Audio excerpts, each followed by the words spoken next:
Europe 1, 9h03. L'interview découverte, Caroline Roux, vous recevez ce matin un humoriste franco-anglais, Éric Lampaert. En ces périodes de Brexit, il va devoir choisir de quel côté de la Manche il se situe. Et vous allez nous le dire, Éric Lampaert. Je rappelle que vous jouez dans Prof 2 avec Kev Adams. Vous serez à l'affiche de 2 films, dont le très attendu Valérian de Luc Besson. Et surtout, vous signez un spectacle qui s'appelle Fringlish. C'est tout vous, une maman française et un papa anglais. C'est ça. Première question pour commencer, c'est l'actualité. On sort ou on reste dans l'Europe? Incroyable, c'est tellement pression cette question. Pourquoi?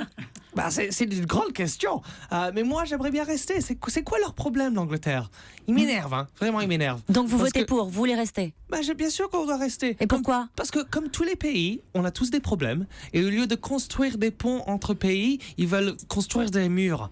Ils m'énervent. Bon, c'est clair. Je retourne aujourd'hui. Hein. J'ai un week-end en Angleterre. Donc et donc vous allez faire campagne? Je vais leur parler. Bon, très bien. Je pense qu'ils vous écouteront.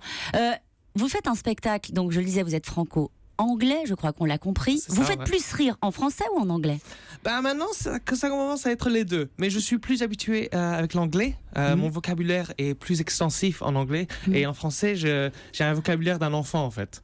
Oui, donc ça peut faire rire, remarquez, non? Oui, enfin, ça fait rire. Les gens se moquent de moi. Ils viennent voir. C'est comme un cirque. Ils viennent voir la chose. Alors, justement, pour résumer la chose, votre spectacle, c'est un peu un personnage français qui n'a jamais vécu en France. C'est tout vous. C'est vous que vous racontez sur scène. Oui, c'est ça. Donc, je suis né en France. Et après, j'ai déménagé en Belgique, Allemagne, Italie, Afrique du Sud, Dubaï et après Angleterre. À cause du boulot de mon père.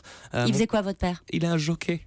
C'est un jockey. Je suis tellement grand et j'ai des grandes gencives. On se moquait de moi parce que il montait à cheval, j'avais des grandes gencives, donc il y avait une rumeur à l'école que il faisait des choses avec des chevaux. D'accord, ok. Donc, il paraît que c'est là que c'est vrai. Je vous juste dis que j'ai un très drôle de visage. C'est ça le truc. Mais c'est votre succès, justement, ce visage singulier et cette capacité absolue à assumer votre folie. Ah oui, j'aime bien. Ça a commencé à quel âge, ça? Il paraît que quand vous êtes arrivé en Angleterre, ça a été compliqué parce que vous étiez inadapté à la vie en Angleterre. Par exemple, vous faisiez la bise aux garçons et ça passait pas. Pas du tout. Non. Pour longtemps, ils croyaient que j'étais gay. Et moi, c'était pas un problème parce que ça veut dire que le garçon ne m'invitait pas à jouer au football. Donc, j'étais toujours avec les filles. Et pas mal, hein? Pas mal. C'était une très bonne idée. Et c'est là que vous avez commencé à vous maquiller. Ouais, j'aime bien me maquiller quelquefois. Les Français ne sont pas habitués à ça. Par exemple, pour l'instant, j'ai du vernis. Et regarde, les hommes dans le studio comprennent pas ce qui se passe. Non, moi, j'aime bien me maquiller. Vous avez un très beau vernis. Bleu repeint, très c'est beau. parfait. Bleu comme repeint, ouais. Mais c'est vrai que vous avez joué Othello, le visage tartiné au Nutella, en courant dans la fac, en disant léchez-moi, léchez-moi. Vous avez fait des choses comme ça. Ça vient d'où? C'est vrai, vous confirmez ou pas que vous avez fait ça? Oui, je confirme. J'étais un peu malade. C'est parce que j'avais la fièvre parce que j'étais malade. Elle était haute là, non? Non, parce qu'il y a longtemps, c'était juste des acteurs blancs qui pouvaient jouer tous les personnages, soit noirs, soit femmes, et ça m'intéressait. Mais aussi j'avais une fièvre et je me dis, comment est-ce que je ressemblais si je jouais il y a longtemps? Donc, il y avait un peu de Nutella, je me suis couvert du Nutella. Et après, j'ai couru autour des halls, des étudiants. Et ça vient d'où, cette capacité à assumer cette folie? Ça vient de quelque part, au fond? Oui, à chaque fois que je voyageais... On peut le dire, vous avez failli mourir il y a 10 ans. Ça vous a un peu réveillé? Bah oui, absolument. On peut tous mourir. Hein. Et donc, au lieu non, mais je veux juste dire, au lieu de quand il y a des gens que je connais qui disent je veux garder plein d'argent dans ma banque, comme ça, quand je meurs, j'ai plein d'argent dans ma banque. Moi, je m'en fous. Il faut vivre votre vie parce que... Peut-être aujourd'hui, Caroline, tu vas mourir. Ouais, mais au moins, c'est bien de nous le rappeler à tous. Non, mais je veux dire, vivez votre vie, quoi. J'aime bien faire le fou. Et à chaque fois que je voyageais, j'avais pas d'amis. Donc, je devais faire un effort à faire le fou pour que les gens disent, j'aimerais bien lui parler. Et vous étiez étudiant en informatique. Comment on devient humoriste en commençant étudiant en informatique? Je voulais faire étudiant d'informatique parce que je savais que ça allait gagner d'argent, il y a toujours du travail pour ça. Et avant de partir pour l'université, je me suis dit, je vais faire un talent show. Et j'ai fait toutes les catégories, danse, musique, théâtre. Et j'ai gagné toutes les catégories.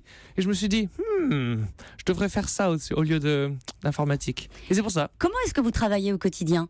Est-ce que vous êtes du genre humoriste besogneux qui écrit précisément ses vannes? Ou est-ce que vous montez sur scène en étant juste que vous êtes là maintenant? C'est vrai que j'écris beaucoup. J'écris beaucoup, mais j'improvise beaucoup aussi. Ça dépend du public. C'est pour ça que quand tu dis est-ce que je suis plus marrant en français ou anglais, je disais anglais au début parce que mon vocabulaire est tellement extensif que je peux faire plein d'impro. En France, je suis un petit peu plus coincé et aussi je suis pas habitué au public français. Pourquoi on est comment? Parce que vous n'êtes pas habitué à moi, tu vois.